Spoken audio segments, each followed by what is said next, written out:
Self-deception is not the worst thing we do, but it's the reason we can do the worst things. Self-deception is not the most terrible thing that we do at all. Self-swindling, lying to yourself, that's not the most terrible thing we do, but it's the reason we can do all other terrible things. And therefore, it's extremely important to understand. There's no better example in the whole Bible of the tragedy of self-deception and the dynamics of it than this tragic story of Saul, the first king of Israel. Now, let me tell you how it goes. Let me show you here that this text tells us the fact of self-deception, the structure of self-deception, how it works, the fact of it, the structure of it, and it gives us, when you see Samuel do the intervention, we even see a prescription for the healing of it. Okay, the fact of it, the structure of it, and the healing of it. First of all, the fact. Now, to get the fact, I got to tell you a little bit about the story, and I won't take too long, and there's plenty of issues that maybe arise around this story that afterwards in our question and answer time, if you want to stay for that, I'll field those. But here's how it goes. It says in the very beginning, you see in verse 12, it says, Samuel got up very early. You know why? Because he hadn't slept. If you go back to verse 11, which isn't printed, he hadn't slept all night. Here's why. Samuel was a prophet, and he had anointed Saul as the first king of Israel. And he had mentored Saul, and he loved Saul. And it was hard not to love Saul. If you read something of Saul, you'll know that he was an exuberant man, an emotionally expressive man. You can see it right here. We'll get to it in a second. He was an excitable man, you see. He was an enthusiastic man. And so everybody loved him because of that. But there was a pattern that had come up in his life, and the pattern had continued, and this incident typified it and brought it to a head. And here's what happened. In the early part of the chapter, which we didn't print because it's just too long, God had come to Saul by a prophecy and said to Saul, go to the Amalekites and wipe them out. Now that's mentioned here. And the Amalekites were a nation of people, a tribe of people who were who committed atrocities, who were an incredibly violent people. And God sent Saul, and he said, I want you to engage them in battle, and I want you to wipe them out. And when you have defeated them, I want you to take no prisoners and take none of their wealth. If you find treasure, throw it out. If you find their livestock, slaughter it. I won't have you profit 1 cent from this battle. And here's the reason why.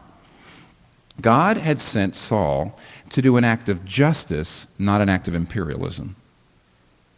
This battle was to be an act of justice and truth, not an act of imperialism.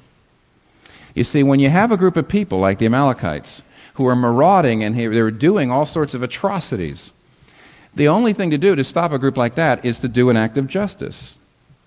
But you see, what God had said to Saul is, make sure it's an act of justice and not make sure that you don't do what they're doing. Because what are they doing? Why do nations go off to war then? Why do nations go off to war now? They always say it's in the name of truth and justice, but it's actually in the name of profit. They're there to fatten themselves up. They're there to get more wealth and more power because they've won. So God says to Saul, Saul, I want you to go after those wicked people, but when you defeat them, take no prisoners for booty, take no plunder, take none of the livestock. You will profit not 1 cent. Because this is going to be an act of truth and justice, not an act of imperialism. And what does Saul do?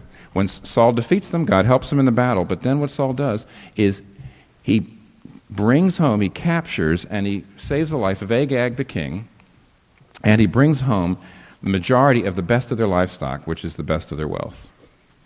And so ironically, Saul, though he's going to tell us later on, thinks that I've done 99.9% of what God asked me to do. I've done all but just a little teeny. I killed them all but Agag.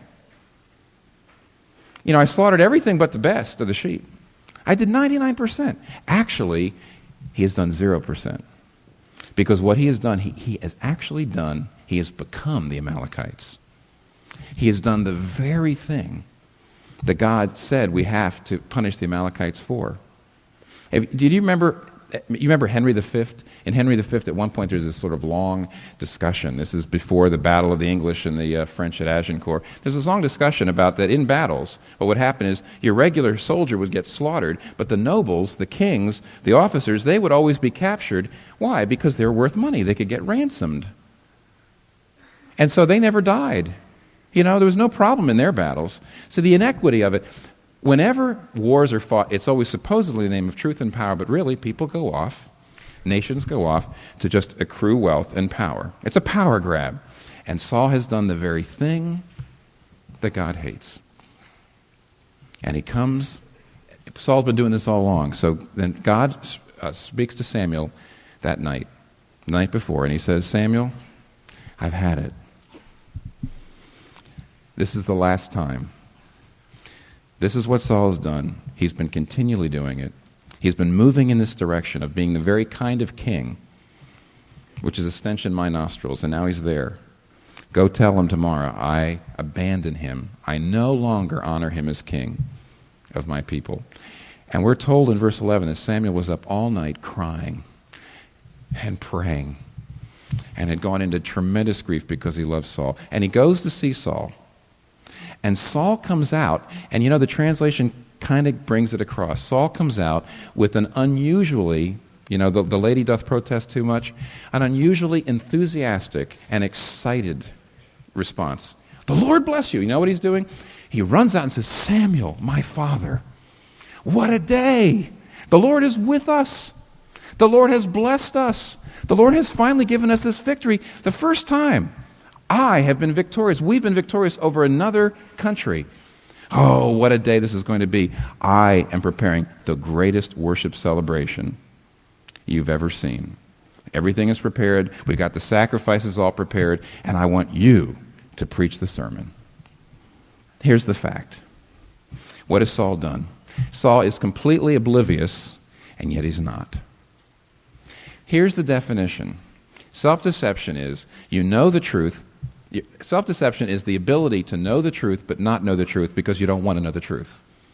To know it and yet not know it at the same time because you don't want to know it. That's something the human heart is able to do under sin, and it's amazing. In other words, self-deception is the ability to rationalize and justify things you know aren't true or wrong. And this ability actually has these pieces to it. In self-deception, you always see a person sees a truth, but it's too painful to hold. It's too hot to hold. And there's evidence that they know it's true, but they smother it with another technique, which we'll talk about here in a second when we get under the second point. Do you see this? The first point I'm trying to make is, you can see this. The ability to self-deception is to know a truth, but if the truth is painful, if there's psychic trauma, the implications of it are traumatic for you. The human heart has the ability, though the evidence is there that you really do believe it. You can see the evidence. There's the telltale evidence you believe it, and yet you smother it with certain techniques. Now, we can do it and the examples are infinite, and they run from the trivial, almost comic, up to the most serious. Just give you a couple. For example, one that I'm going through right now with my wife, and that is that I have a lot of trouble believing there's ever anything wrong with my car. I probably shared this before. But, we'll be driving along, and Kathy will say, do you hear that noise? We better take it in. Now, we only have, one car, of course, which is more than many of you have, and, to not have a car, the money, the time, the effort. So what do I say? There's evidence that I know there's something wrong, too. You know what the evidence is? I say, honey, you're so pessimistic. Cars always do this. I know more about cars. You've never worked on cars. And I turn that radio up way high, You see? I know there's something wrong. I don't want to. There's the evidence. I turn that radio up. But I don't want to know there's something wrong. So I use a technique, which I'll get back to in a minute. Kathy, you don't understand. You're pessimistic. You're a glass half empty person. I'm a glass half full person. You don't know anything about cars. Okay. We can move on up, though. We can get more serious. Here's a man. Here's a father, and he's got a son. And over the last 2 years, 4 different times in 3 different places and classrooms, other kids have accused his little Johnny of stealing money. And so he comes on in every time, and he blows in. He comes into the parents of the accusers, or he comes into the principal or the teacher, and he says, these kids are jealous, that's all. My Johnny is the best athlete in town. My Johnny is they're just jealous. The evidence is there.